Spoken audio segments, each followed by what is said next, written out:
"What's that?" someone said. "What's what?" the director replied to whomever it was, among the sea of scientists and engineers and other technicians. "In the lower left. About 5% from the left margin, and maybe 7% up from the bottom. It's a shape that looks a little too regular to be part of the natural debris field, even though it's floating along behind it. Also, it is not tumbling the same as everything else." The room went quiet as the hundreds of eyes all tried, in futility, to enhance the grainy image. All at once, as if on cue, the murmuring began throughout the room. Variations of, "It's just a weird rock," and "It is spinning differently than everything else," and "Yeah, what is that?" were all silenced when someone had the audacity to vocalize what about half the room were thinking, "It's an alien craft hiding in the comet tail." Again, the room went silent. The video from the commentary exploration probe panned past the little grainy thing and continued onward. The murmurs continued in small groups for the remainder of the 7 hours that the probe was passing through the comet's tail. Tomorrow, normal work would resume as everyone would analyze the data collected. Today, though, was special. Dozens of scientists spent hundreds of hours studying each facet of the probe's data, each of them wondering, in secret, what the weird object was. Dozens of engineers spent hundreds of hours reviewing the performance telemetry data of the probe, each of them wondering, in secret, what the weird object was. Dozens of technicians went about their daily business, keeping all of the operations machinery up and running, each of them wondering, in secret, what that weird object was. Secrets such as theirs don't die, they fester, and eventually they erupt into gossip and speculation.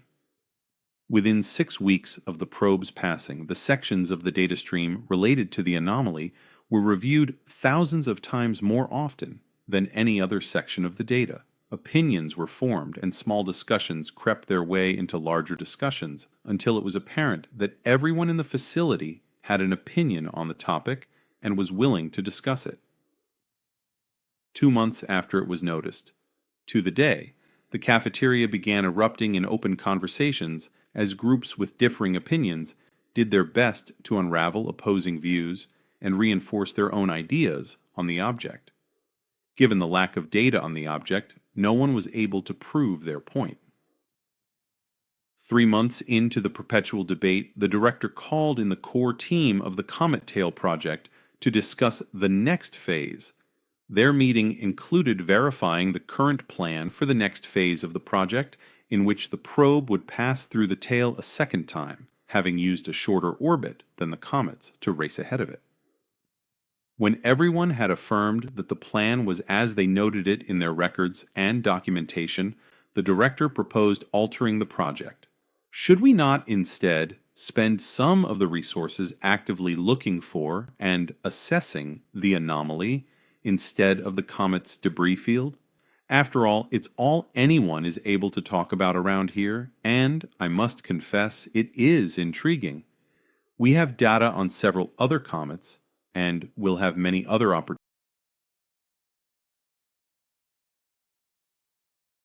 opportunities to study comets in the future, but this anomaly, even if it turns out to be a small asteroid picked up along the way, could tell us much more than verifying data we already have. The assent to the idea was immediate, unanimous, and without hesitation. "Okay, great, make it happen," the director advised the project leads before she dismissed them from her office. They had another 5 weeks to compile the adjustments to the trajectory and course correction thruster programming before transmitting it to the probe. More than enough time, assuming the anomaly would be in the same relative position to the comet. If it was not there, then that told them a lot about the anomaly too. The deadline was easy, and the work completed well ahead of schedule. The updates transmitted and confirmation received back from the probe. The waiting then began. 7 weeks of waiting. Every day an excruciating exercise in patience in the face of the unknown. The discussions in the cafeteria changed from speculations to what was it to what is it, with everyone sticking to their previous thoughts, each group trying to prove their point with the rehashed arguments that were long past stale and ineffective. The day came, and again, the entire facility halted their work and gathered in the flight control room to watch the video feed live. The normal background chatter continued through the entry into the tale, the aura of fluorescing gases and the solar radiation retaining their beauty, but not the focus of the assembled crowd. For 2 hours they all watched, everyone scanning the large screen for the first signs of the anomaly. Someone proclaimed, "It's gone, or we screwed up. We're not going to see it again."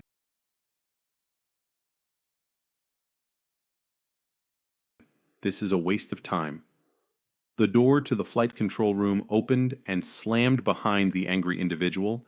The rest were pushed into silence by the outburst until, shattering the silence, someone else yelled, "There it is!" The catalytic spotting erupted the room into nervous and excited chatter as everyone stared, their mouths running through all of the reasons why their hypotheses of the anomaly's nature were correct, in abject eagerness for a better picture. The anomaly grew in size and prominence in the display, slowly but measurably so, until it occupied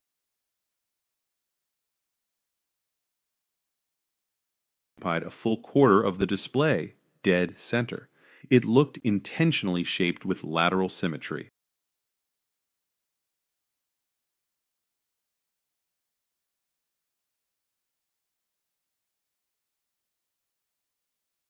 It tumbled slightly, perhaps 1% the speed of the normal rotational velocity of the debris field object. It shined in a way like nothing else in the debris field, strongly indicated it is of refined metals. Telemetry from other sensors confirm that the anomaly is laterally symmetrical. Temperature is consistent with the rest of the debris field. No off-gassing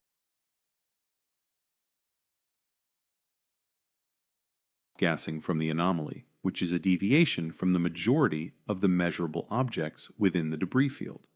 Spin is significantly less. LiDAR and radar do not penetrate the surface of the anomaly at all. It appears completely solid to them. This is inconsistent with the majority of the debris field objects, most of which have irregular shapes which both can pass through and map as craters. A single voice rose above the murmur, "Is that a door?" To which a canon of cacophonic responses replied, mostly affirming that the slight irregularity in the side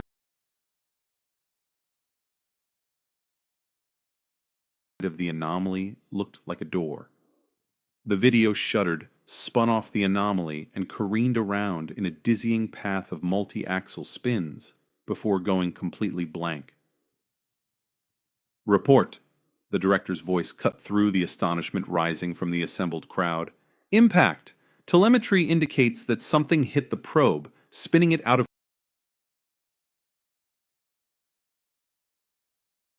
control, and it crashed into a larger object. A rendering of the telemetry data, converted into a path model, replaced the video feed on the blank wall. The camera is destroyed. Most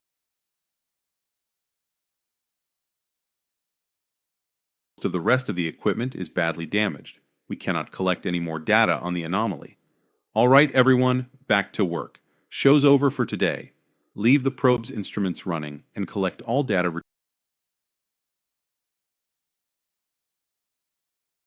returned by it until it dies." 109 years later, the comet returned and a ship was ready to rendezvous with the anomaly. The mission was uneventful. The boson field shields allowed the ship to cut through the debris field of the comet without incident. The anomaly was easily located and the recovery ship docked to it with ease. The return voyage to the lunar research base yielded no surprises in operations. The anomaly was placed in a research hangar and it was pressurized. The best scientists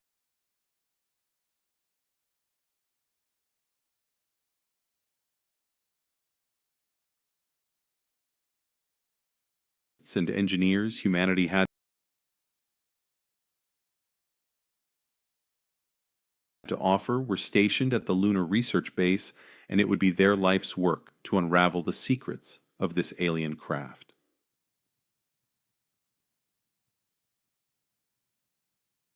47 years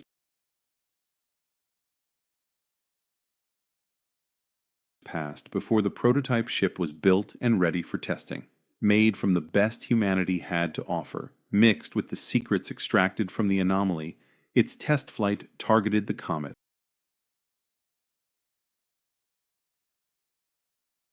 where the anomaly had been found, easily reaching it in the darkest, deepest space out beyond Makemake.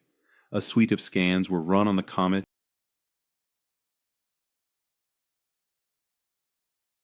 and the ship relocated itself back to the Earth orbit.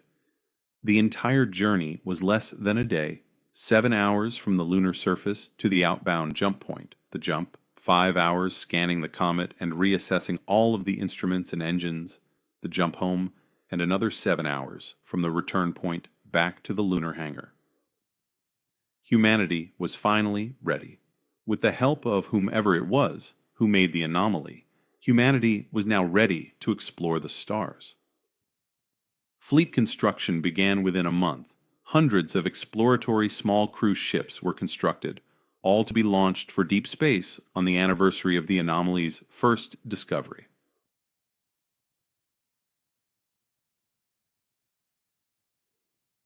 Sir, I think we have a problem. The space traffic control technician signaled the on-duty controller. Yes, what is it? Well, sir, there are 359 blips in the traffic scopes with no flight plans. 359, all at once? Yes, sir. Is it some sort of malfunction? No, sir. Confirmed through the detection net as well as through the transponders. What are they registered as? That's part of the problem, sir. According to the transponders, they're all showing up as the same craft. The same craft? Yes, sir. How is that possible? I don't know, sir. Unless someone literally built a clone of a transponder at the circuit level and encoded it with the exact same registered and the primitive craft's exterior lights blinked back on, and, as a response, the navigator of the greeting craft reignited their lights as well. The primitive craft's lights blinked once. Blink the lights once as a reply. Sir, the alien ship is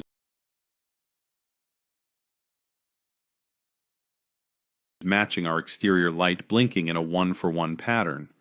Excellent. That means we have established a communication channel. Blink the following sequence: 1, 2, 3, 5, 7, 11, 13, and see what they reply. The human ship's lights blinked a string of times,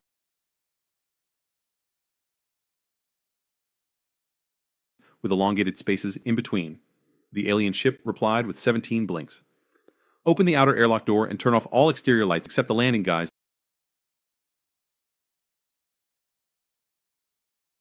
to the airlock. It's time to meet our new friends. They have opened an airlock and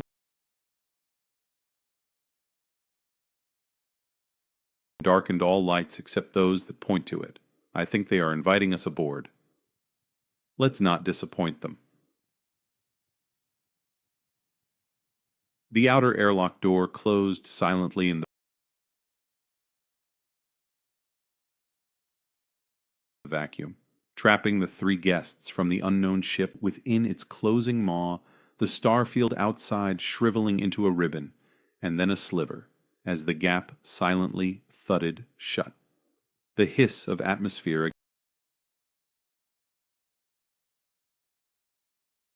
against the outer shell of the suits was audible as the airlock filled with gases, and each of the three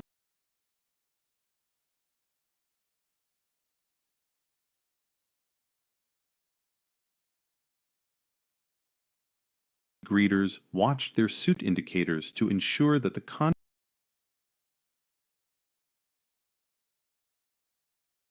of the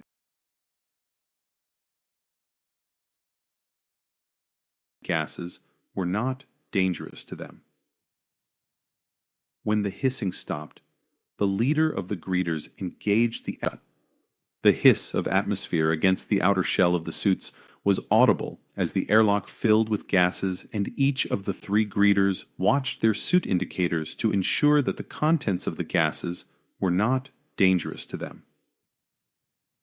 When the hissing stopped, the leader of the greeters engaged the external speaker of its suit and issued forth a basic greeting.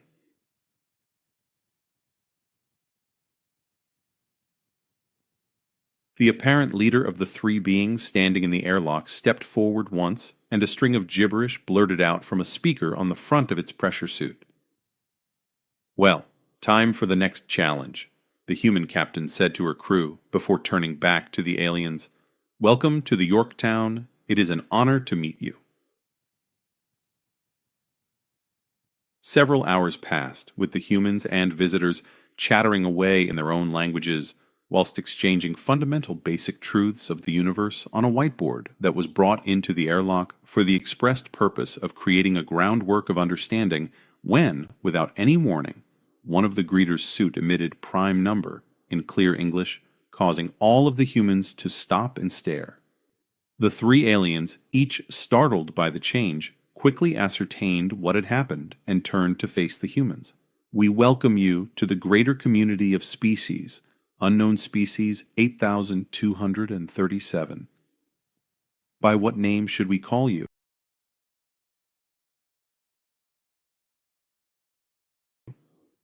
"We call ourselves humans." "Thank you, species. 8237 shall henceforth be known by all as humans." "We welcome you, crew of the survey craft Gikumirth Doc. None, number 317. "What is survey craft Gikumirth Doc. None, number 317, the human captain replied, badly mangling the name uttered by the alien leader. "Why, that is this vessel." The alien leader indicated the bulkheads all around them. "The transponder you have been using is the 317th of 359 recently detected using this specific ship's code. Might we ask how you came to be using this specific designation and why you're using it 359 times?"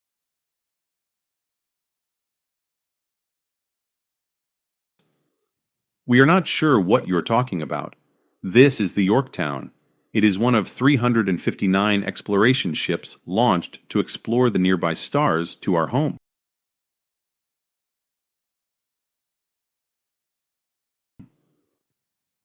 "So you are unaware of the transponder you are using? Curious indeed. How is it that you managed to make use of a transponder without knowing it?"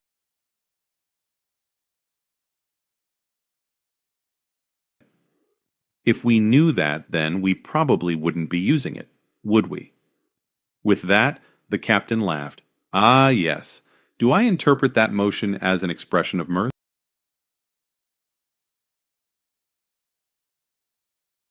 "Yes, very much so." "Excellent. Mirth is something some species completely lack, but it is very important to my own. I am pleased I can share that trait with you. Perhaps the answer lies in how you came to acquire the technology needed to reach the stars. Was there an old, derelict ship in your home system, perhaps approximately 5,000 cycles old, laying dormant and tumbling around your system?"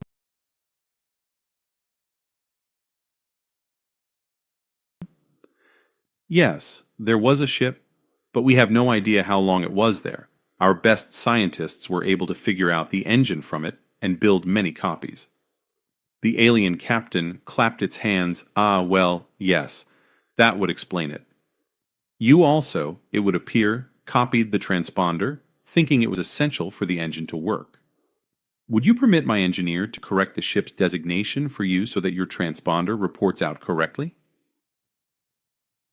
And then, perhaps, we can invite you aboard our ship, which I promise is much more spacious than this one, and share a meal and discuss our homeworlds as a preamble to our future relationship. I'd like that